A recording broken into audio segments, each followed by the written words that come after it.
I just had to let you know you're.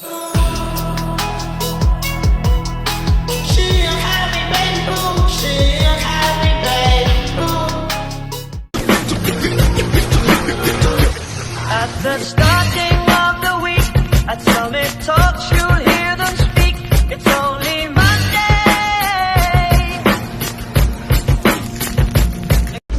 Halo teman-teman, perkenalkan kami dari kelompok 7 Psikologi Pendidikan dengan materi tugas Sifat-sifat pembelajaran manusia. Perkenalkan, nama saya Bulan Eklesia Deborah Enita Simanjuntak. Nama saya Hanifah Almunira. Nama saya Wilda Yolanda Tambah. Dan saya Dina Aulia Brusmirin. Kami akan menjelaskan bagaimana sistem sifat belajar manusia dan bagaimana solusi yang akan kami jelaskan.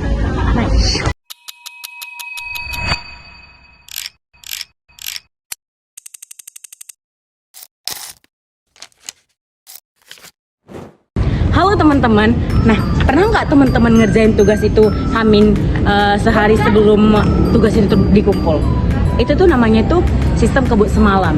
Banyak mahasiswa atau siswa yang ngerjain tugas sistem kebut semalam tahu.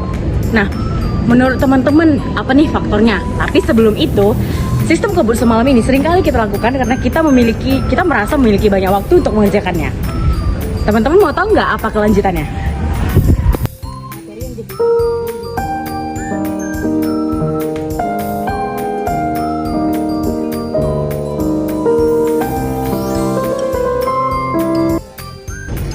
Nah, salah satu penyebab kebiasaan tersebut adalah kurangnya manajemen waktu. Manajemen waktu adalah kemampuan seseorang untuk mengatur dan menggunakan waktunya dengan baik. Jika kita tidak mampu mengatur waktu dengan baik, kita akan mudah menunda pekerjaan dan akhirnya tugas kita menjadi menumpuk. Ketika tugas sudah menumpuk, kita akan merasa stres, lelah, bahkan kehilangan semangat untuk belajar. Nah, jadi manajemen waktu sebenarnya sangat penting dalam kehidupan sehari-hari, terutama dalam kegiatan belajar. Dengan kita dapat membagi waktu untuk belajar, mengerjakan tugas, beristirahat, dan melakukan kegiatan lainnya. Jika kita terbiasa mengatur waktu, kita tidak perlu lagi merasa terburu-buru ketika mengerjakan tugas dan menghadapi ujian.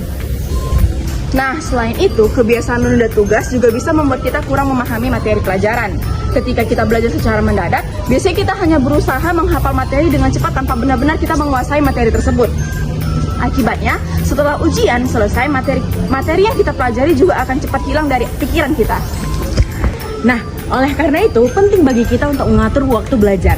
Jadi, solusi yang bisa kita lakukan adalah membuat jadwal belajar, yang dimana belajarnya itu tidak melakukan sistem kebut semalam, di mana dikasih tugas, di situ boleh kita mencicilnya untuk lebih maju lagi dalam mengerjakan tugas dan tidak terburu-buru dalam mengerjakan tugas.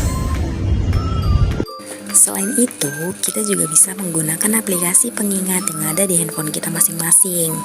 Nah, gunanya itu untuk mengingatkan kita tentang tugas-tugas yang ada. Contohnya itu seperti Google Calendar, alarm, atau reminder bawaan HP ataupun aplikasi pengingat lainnya.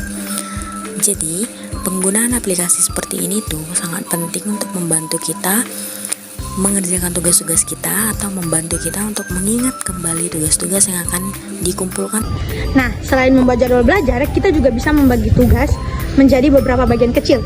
Misalnya, hari pertama kita mencari materi, hari kedua membuat kerangka tugas, dan hari ketiga mulai menulis isi tugas tersebut. Dengan cara ini, tugas akan terasa lebih ringan dan kita juga perlu mengerjakannya sekaligus dalam waktu yang singkat. Oke, jadi hal yang juga penting adalah mengurangi gangguan saat belajar. Saat ini banyak siswa yang sering terganggu oleh handphone, media sosial, atau permainan online. Jika kita terlalu sering membuka handphone saat belajar, konsentrasi kita akan terganggu. Oleh karena itu, saat belajar sebaiknya kita mencoba untuk fokus dan mengurangi hal-hal yang dapat mengganggu perhatian. Jika kita mulai membiasakan diri untuk mengatur waktu dengan baik, maka pelajaran yang akan kita terima itu lebih teratur dan tidak terasa terlalu berat. Dan kita juga akan merasa lebih tenang karena tugas dapat diselesaikan secara cepat dan bertahap. Selain itu, dengan belajar secara teratur, kita akan lebih mudah memahami pelajaran. Nah, sebagai kesimpulannya, manajemen waktu sangat penting untuk kita lakukan dalam pekerjaan tugas, yang dimana tugasnya dikerjain jadi nggak buru-buru, jadi lebih santai dan lebih tepat. Kita juga bisa mengoreksi jawaban kita, mana jawaban yang benar, mana jawaban yang salah. Berarti manajemen waktu adalah kunci utama dalam mengerjakan tugas dengan sangat sempurna dan tepat waktu.